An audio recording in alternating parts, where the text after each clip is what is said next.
पूछता है भारत नहीं, इनके मुंह पे थूकता है भारत। लेके आइए, इनका मुंह थूका जाएगा।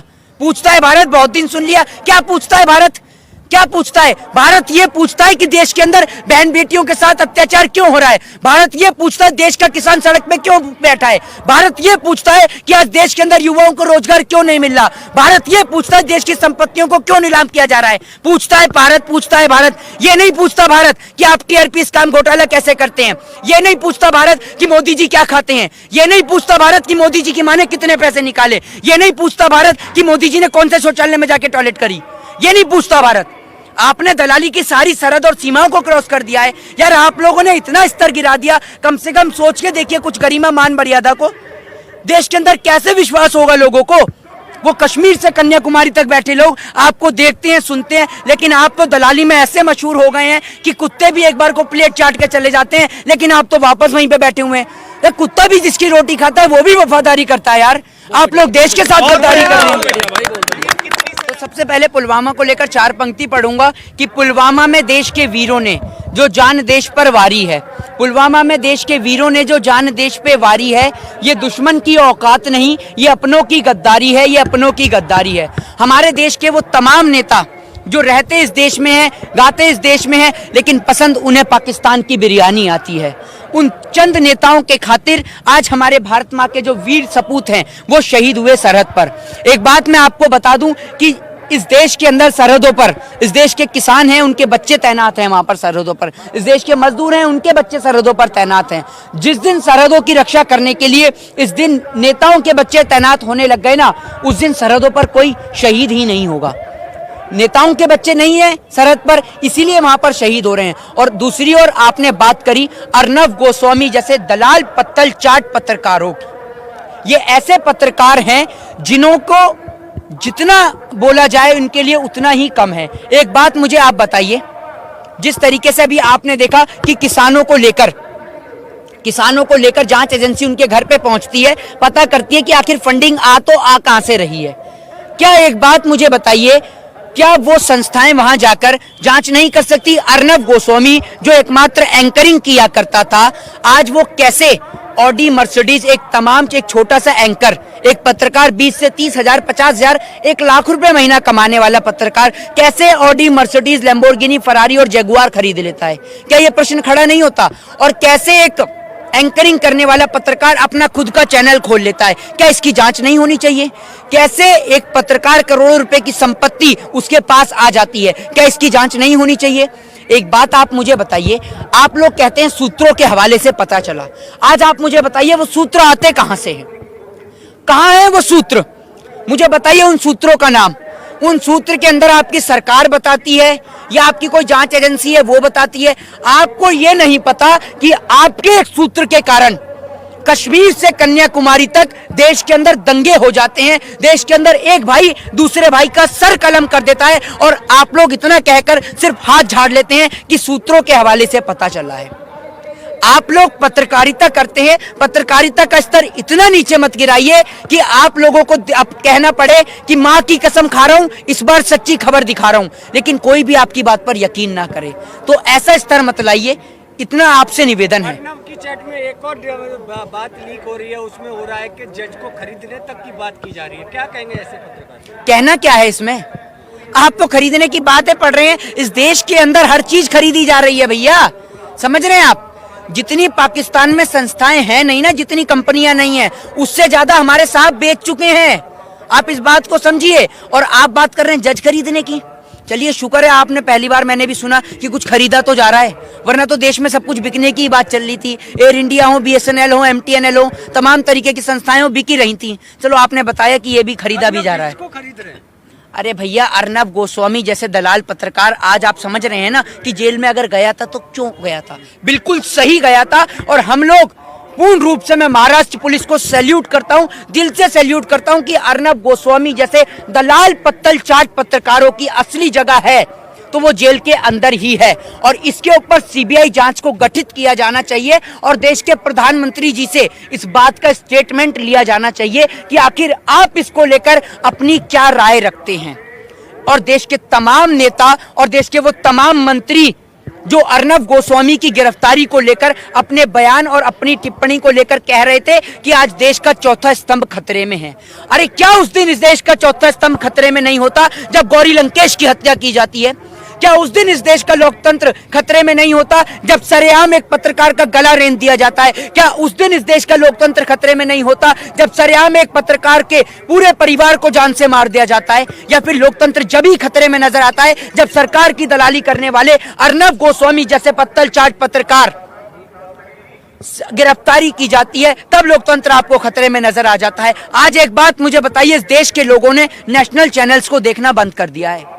उसका कारण यह है कि इन लोगों ने अपना स्तर इतना नीचे गिरा दिया, इतना नीचे गिरा दिया है, सारे के सारे चैनल तो बिकाऊ हैं। चाहे आप जी न्यूज की बात कर लें, उसके मालिक हैं भारतीय जनता पार्टी के राज्यसभा सांसद सुभाष चंद्रा। दूसरी ओर आप अंबानी और अडानी के चैनल की बात कर लें, तीसरी ओर आप 2.25 आंख वाले बाबा रामदेव की बात कर लें। आज तमाम पत्रकारों को होड़ लगी पड़ी है। किसी पत्रकार को क्रिकेट कंट्रोल बोर्ड में मेंबर बनना है, तो किसी पत्रकार को बीसीसीआई में मेंबर बनना है, तो किसी पत्रकार को राज्यसभा सांसद बनना है। तो सारे के सारे पत्रकार किसी को राज्यसभा, किसी को बोर्ड में मेंबर, ये बनने के कारण आज ये देश को गुलाम बना रहे हैं। वो तो शुक्र मानिए, देश की आजादी के समय पर जब हम लोग जंग लड़ रहे थे उस समय इस देश की दलाल मीडिया नहीं थी, वरना राजगुरु सुखदेव, भगत सिंह जैसे देशभक्तों का नाम भी ये लोग धूमिल कर देते और ये देश कभी आजाद नहीं होता, क्योंकि ये अंग्रेजों के हाथों भी बिक जाते। अर्नब गोस्वामी को अगर आप देखें तो अर्नब गोस्वामी वो दलाल पत्तल चाट पत्रकार है, जिस तरीके से आपने देखा है ना कि कुत्ते जैसे होटल के बाहर झूठी प्लेटों का इंतजार करते हैं ना, वही हाल इस देश के अंदर मीडिया का हो चुका है।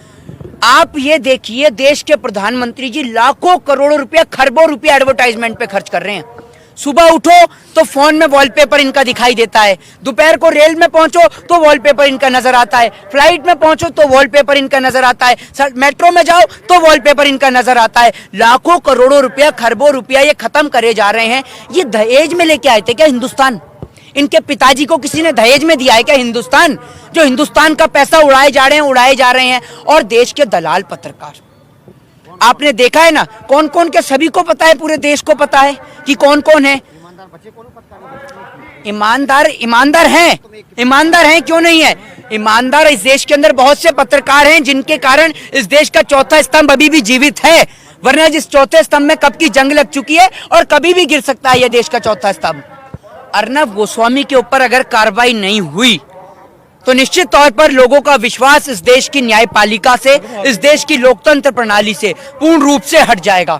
देश के प्रधानमंत्री, देश के राष्ट्रपति, देश के गृह मंत्री, तीनों से निवेदन है कि अर्नब गोस्वामी जैसे पत्रकारों के खिलाफ कड़ी से कड़ी कानूनन कार्रवाई की जानी चाहिए, ताकि कोई भी इस देश के अंदर एक ऐसा मैसेज क्रिएट किया जाए कि चाहे इस देश का पत्रकार हो, चाहे इस देश के अंदर कोई भी व्यक्ति हो, जो भी इस देश की आंतरिक सुरक्षा के साथ में खिलवाड़ करेगा या किसी भी प्रकार का घोटाला करेगा तो उसको एक ही सजा दी जाएगी। जो सजा इस देश के गरीब व्यक्ति को दी जाती है, वही सजा इस देश के अंदर पत्रकार को भी दी जानी चाहिए। आप एक बात बताइए, पुलवामा अटैक की अगर जानकारी है तो आप इसको छोटी मोटी बात समझते हैं क्या? ये हमारे देश का मामला है और हमारे देश की सरकार, हमारे देश की सैटेलाइट ये तो बता देती है कि अगर पंजाब में पराली जल रही है तो उसका धुएं से यहाँ दिल्ली में पॉल्यूशन हो रहा है, लेकिन सैटेलाइट ये नहीं बताती कि आखिर कौन से इनके पिताजी वो यहाँ पर 350 किलो आरडीएक्स और जेलेटिन लेकर घुस गए।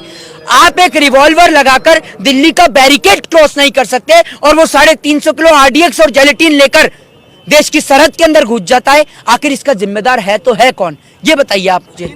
इस देश के अंदर इतने सारे केसेस पेंडिंग है, इतने सारे केसेस पेंडिंग है कि लोगों की सुनवाई नहीं होती है। और देश के अंदर बहन बेटियों के साथ हुए बलात्कार को लेकर सबसे बड़ी बात, सजा नहीं होती, सुनवाई नहीं होती। आप एक बात मुझे बताइए, आसाराम, राम रहीम, कुलदीप सिंह सेंगर, चिन्मयानंद, नित्यानंद आज तक बाहर क्यों घूम रहे हैं? क्यों जेल के अंदर इनको खाली बैठालकर रोटी खिलाई जा रही है? क्यों इनके लिए मौत का कानून नहीं आता? जब निर्भया के दोषियों को फांसी की सजा होती है, बहुत अच्छी बात है, तो इन तमाम लोगों को क्यों नहीं होती है? इस बात का आप जवाब दीजिए ना, क्यों नहीं देते आप इस बात का जवाब? इस देश के अंदर, इस देश के नेताओं ने जो इस देश की कानून की धज्जियां उड़ा रखी हैं। और आप एक बात बताइए, आपकी नजर में आपको लगता होगा कि ये व्हाट्सएप चैट है, अरे उन माओं से जाकर पूछिए, उन बेटियों से, उन बहनों से जाकर पूछिए, उस बच्चे से जाकर पूछिए, छोटे से बच्चे से जिसके पिताजी ने देश के खातिर पुलवामा में अपने प्राणों को न्यौछावर कर दिया। उससे जाकर पूछिए कि उसके पिता की जान की कीमत क्या है। और आप कह रहे हैं व्हाट्सएप चैट है। अरे आपकी नजर में व्हाट्सएप चैट होगी, हमारे लिए हमारे देश का आंतरिक मामला है। और जब बात हमारे देश की आएगी तो हम लोग अपने सीने को भी मातृभूमि के खातिर न्यौछावर करने के लिए तैयार हैं। और ऐसे लोग, ऐसे इस देश के गद्दार जो मातृभूमि के साथ में, उसकी सुरक्षा के साथ में खिलवाड़ कर रहे हैं, वो असल में अगर सबसे बड़े आतंकवादी हैं तो वो ऐसे लोग हैं, देश के आतंकवादी। जज को अगर खरीदने की बात चल रही है तो आप एक बात मुझे बताइए कि इस देश के अंदर अभी भी ऐसे जज हैं। एज अ लॉ स्टूडेंट मैं भी जुडिशरी पे बिलीव करता हूं, बट इस देश की सरकार, देखिए एक बात मुझे निश्चित तौर पर आप समझिए कि अगर जुडिशरी खरीदी जाती है तो क्यों खरीदती है और कौन खरीदता है। आखिर कहीं ना कहीं जज के ऊपर प्रेशर डाला जाता है, उसको प्रेशराइज किया जाता है, जिस कारण जज बिकता है। लेकिन इस देश की जुडिशरी पे आज भी देश के लोग बिलीव करते हैं। और अगर लोग जुडिशरी में नहीं जाएंगे तो कहां जाएंगे जनाब? जज तो खरीदे कहां जाएंगे? आज भी इस देश के अंदर ऐसे जज हैं जो निष्पक्षता करते हैं, जिन लोगों को मरना मंजूर है लेकिन देश का, भारत माँ का सौदा करना हरगिज मंजूर नहीं है।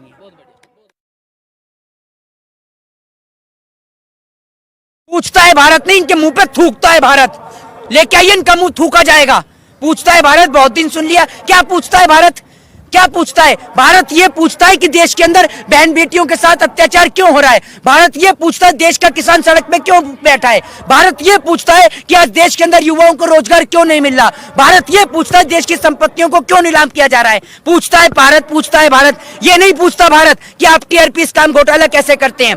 ये नहीं पूछता भारत कि मोदी जी क्या खाते हैं। ये नहीं पूछता भारत कि मोदी जी की मां ने कितने पैसे निकाले। ये नहीं पूछता भारत कि मोदी जी ने कौन से शौचालय में जाके टॉयलेट करी। ये नहीं पूछता भारत। आपने दलाली की सारी सरहद और सीमाओं को क्रॉस कर दिया है यार। आप लोगों ने इतना स्तर गिरा दिया, कम से कम सोच के देखिए कुछ गरिमा मान मर्यादा को। देश के अंदर कैसे विश्वास होगा लोगों को?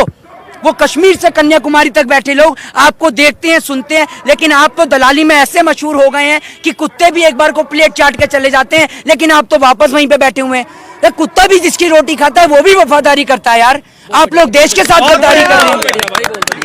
तो सबसे पहले पुलवामा को लेकर 4 पंक्ति पढ़ूंगा कि पुलवामा में देश के वीरों ने जो जान देश पर वारी है। पुलवामा में देश के वीरों ने जो जान देश पे वारी है।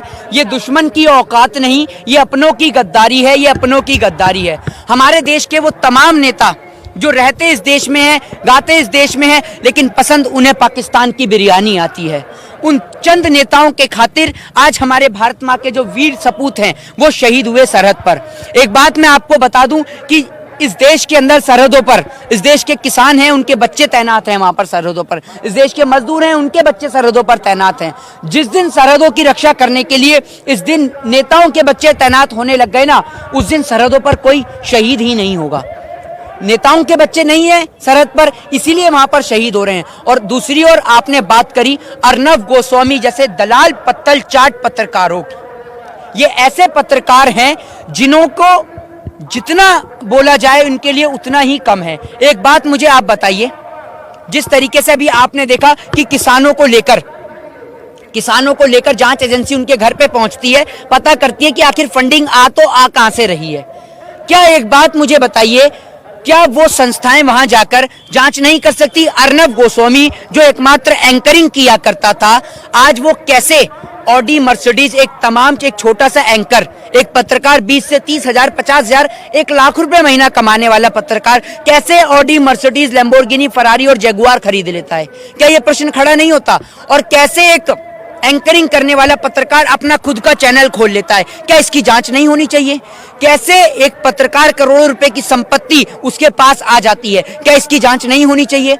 एक बात आप मुझे बताइए, आप लोग कहते हैं सूत्रों के हवाले से पता चला। आज आप मुझे बताइए वो सूत्र आते कहां से हैं? कहां है वो सूत्र? मुझे बताइए उन सूत्रों का नाम। उन सूत्र के अंदर आपकी सरकार बताती है या आपकी कोई जांच एजेंसी है वो बताती है? आपको ये नहीं पता कि आपके एक सूत्र के कारण कश्मीर से कन्याकुमारी तक देश के अंदर दंगे हो जाते हैं। देश के अंदर एक भाई दूसरे भाई का सर कलम कर देता है और आप लोग इतना कहकर सिर्फ हाथ झाड़ लेते हैं कि सूत्रों के हवाले से पता चला है। आप लोग पत्रकारिता करते हैं, पत्रकारिता का स्तर इतना नीचे मत गिराइए कि आप लोगों को अब कहना पड़े कि मां की कसम खा रहा हूं, इस बार सच्ची खबर दिखा रहा हूं, लेकिन कोई भी आपकी बात पर यकीन ना करे। तो ऐसा स्तर मत लाइए, इतना आपसे निवेदन है। अर्नब की चैट में एक और बात लीक हो रही है, उसमें हो रहा है कि जज को खरीदने तक की बात की जा रही है। क्या कहेंगे ऐसे पत्रकार? कहना क्या है इसमें? आप तो खरीदने की बातें पढ़ रहे हैं, इस देश के अंदर हर चीज खरीदी जा रही है भैया, समझ रहे हैं आप? जितनी पाकिस्तान में संस्थाएं हैं नहीं ना, जितनी कंपनियां नहीं है, उससे ज्यादा हमारे साहब बेच चुके हैं। आप इस बात को समझिए। और आप बात कर रहे हैं जज खरीदने की। चलिए शुक्र है आपने, पहली बार मैंने भी सुना कि कुछ खरीदा तो जा रहा है, वरना तो देश में सब कुछ बिकने की बात चल रही थी। एयर इंडिया हो, BSNL हो, MTNL हो, तमाम तरीके की संस्थाएं हो, बिकी रही थी। चलो आपने बताया कि ये भी खरीदा भी जा रहा है। किसको खरीद रहे हैं? अरे भैया, अर्नब गोस्वामी जैसे दलाल पत्रकार, आज आप समझ रहे हैं ना कि जेल में अगर गया था तो क्यों गया था? बिल्कुल सही गया था। और हम लोग पूर्ण रूप से, मैं महाराष्ट्र पुलिस को सैल्यूट करता हूं, दिल से सैल्यूट करता हूं कि अर्नब गोस्वामी जैसे दलाल पत्तल चाट पत्रकारों की असली जगह है तो वो जेल के अंदर ही है। और इसके ऊपर CBI जांच को गठित किया जाना चाहिए और देश के प्रधानमंत्री जी से इस बात का स्टेटमेंट लिया जाना चाहिए कि आखिर आप इसको लेकर अपनी क्या राय रखते हैं। और देश के तमाम नेता और देश के वो तमाम मंत्री जो अर्नब गोस्वामी की गिरफ्तारी को लेकर अपने बयान और अपनी टिप्पणी को लेकर कह रहे थे कि आज देश का चौथा स्तंभ खतरे में है। अरे क्या उस दिन इस देश का चौथा स्तंभ खतरे में नहीं होता जब गौरी लंकेश की हत्या की जाती है?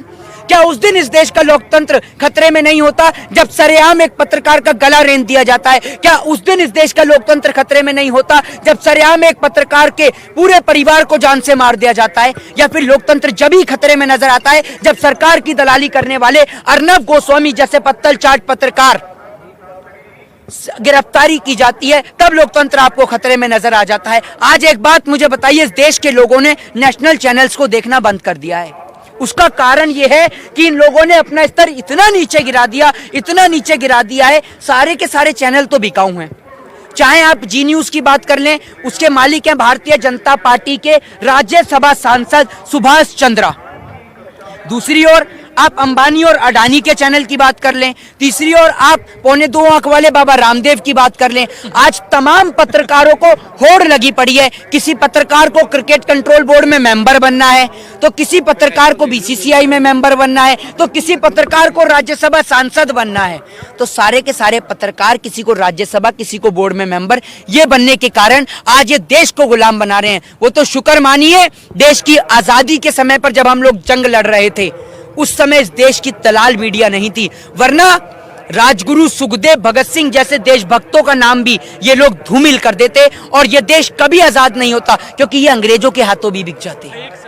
अर्नब गोस्वामी को अगर आप देखें तो अर्नब गोस्वामी वो दलाल पत्तल चाट पत्रकार है, बता रहे हैं जिस तरीके से आपने देखा है ना कि कुत्ते जैसे होटल के बाहर झूठी प्लेटों का इंतजार करते हैं ना, वही हाल इस देश के अंदर मीडिया का हो चुका है। आप ये देखिए, देश के प्रधानमंत्री जी लाखों करोड़ों रुपया, खरबों रुपया एडवर्टाइजमेंट पे खर्च कर रहे हैं। सुबह उठो तो फोन में वॉलपेपर इनका दिखाई देता है, दोपहर को रेल में पहुंचो तो वॉलपेपर इनका नजर आता है, फ्लाइट में पहुंचो तो वॉलपेपर इनका नजर आता है, मेट्रो में जाओ तो वॉलपेपर इनका नजर आता है। लाखों करोड़ों रुपया, खरबों रुपया ये खत्म करे जा रहे हैं। ये दहेज में लेके आए थे क्या हिंदुस्तान? इनके पिताजी को किसी ने दहेज में दिया है क्या हिंदुस्तान? जो हिंदुस्तान का पैसा उड़ाए जा रहे हैं। और देश के दलाल पत्रकार, आपने देखा है ना कौन कौन के, सभी को पता है, पूरे देश को पता है कि कौन कौन है ईमानदार। ईमानदार हैं, क्यों नहीं है ईमानदार? इस देश के अंदर बहुत से पत्रकार हैं जिनके कारण इस देश का चौथा स्तंभ अभी भी जीवित है, वरना जिस चौथे स्तंभ में कब की जंग लग चुकी है और कभी भी गिर सकता है यह देश का चौथा स्तंभ। अर्नब गोस्वामी के ऊपर अगर कार्रवाई नहीं हुई तो निश्चित तौर पर लोगों का विश्वास इस देश की न्यायपालिका से, इस देश की लोकतंत्र प्रणाली से पूर्ण रूप से हट जाएगा। देश के प्रधानमंत्री, देश के राष्ट्रपति, देश के गृह मंत्री, तीनों से निवेदन है कि अर्नब गोस्वामी जैसे पत्रकारों के खिलाफ कड़ी से कड़ी कानूनन कार्रवाई की जानी चाहिए, ताकि कोई भी इस देश के अंदर एक ऐसा मैसेज क्रिएट किया जाए कि चाहे इस देश का पत्रकार हो, चाहे इस देश के अंदर कोई भी व्यक्ति हो, जो भी इस देश की आंतरिक सुरक्षा के साथ में खिलवाड़ करेगा या किसी भी प्रकार का घोटाला करेगा तो उसको एक ही सजा दी जाएगी, जो सजा इस देश के गरीब व्यक्ति को दी जाती है वही सजा इस देश के अंदर पत्रकार को भी दी जानी चाहिए। आप एक बात बताइए, पुलवामा अटैक की अगर जानकारी है तो आप इसको छोटी मोटी बात समझते हैं क्या? ये हमारे देश का मामला है और हमारे देश की सरकार, हमारे देश की सैटेलाइट ये तो बता देती है कि अगर पंजाब में पराली जल रही है तो उसका धुएं से यहाँ दिल्ली में पॉल्यूशन हो रहा है, लेकिन सैटेलाइट ये नहीं बताती कि आखिर कौन से इनके पिताजी वो यहाँ पर 350 किलो आरडीएक्स और जेलेटिन लेकर घुस गए। आप एक रिवॉल्वर लगाकर दिल्ली का बैरिकेड क्रॉस नहीं कर सकते और वो 350 किलो आरडीएक्स और जेलेटिन लेकर देश की सरहद के अंदर घुस जाता है। आखिर इसका जिम्मेदार है तो है कौन, ये बताइए आप मुझे। इस देश के अंदर इतने सारे केसेस पेंडिंग है, इतने सारे केसेस पेंडिंग है कि लोगों की सुनवाई नहीं होती है, और देश के अंदर बहन बेटियों के साथ हुए बलात्कार को लेकर सबसे बड़ी बात सजा नहीं होती, सुनवाई नहीं होती। आप एक बात मुझे बताइए, आसाराम, राम रहीम, कुलदीप सिंह सेंगर, चिन्मयानंद, नित्यानंद आज तक बाहर क्यों घूम रहे हैं?